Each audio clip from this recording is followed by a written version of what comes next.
constate aujourd'hui que vous reconnaissez une erreur.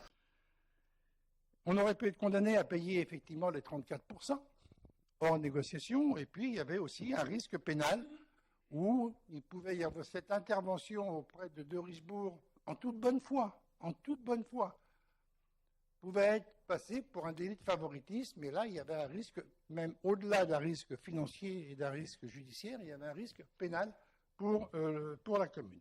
Bon, on espère qu'il s'agissait bien d'une erreur et pas d'une malversation, mais bon, on ne met pas la parole en doute.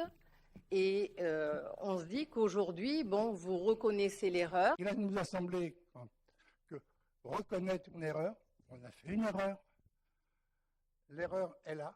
Bon, on peut regretter qu'à l'époque, il n'y ait pas eu peut-être de service des marchés publics, parce que je ne suis pas sûre qu'à cette époque-là, il y avait des employés en charge des marchés publics. Donc,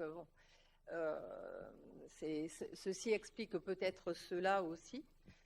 Ce que je voulais dire par rapport à ça, ce qui nous a étonné malgré tout dans ce que vous présentez, c'est que sachant que vous n'étiez pas satisfait a priori de la société Ecoset Facilities, on se demande par quel miracle elle se trouvait en deuxième position, parce que quand on est, surtout que c'était le prestataire précédent, je veux dire, quand on n'est pas content d'une société, sur le plan des critères techniques, quand il y a à noter, en général, on applique de mauvaises notes.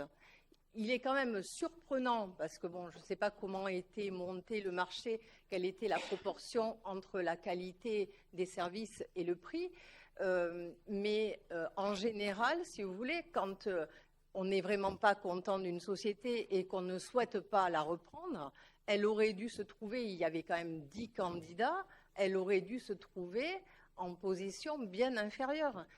C'est quand même surprenant que Ecoset Facilities se soit trouvé en deuxième position. Voilà.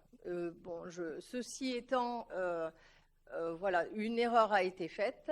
Vous en faites amende honorable. Nous, si vous voulez, au départ, en fait, c'est vrai qu'on n'est pas, on n'est pas forcément favorable au fait de payer 130 000 euros, parce que c'est pas rien, 130 000 euros. Je veux dire, on a quand même fermé une école pour 130 000 euros d'augmentation d'électricité.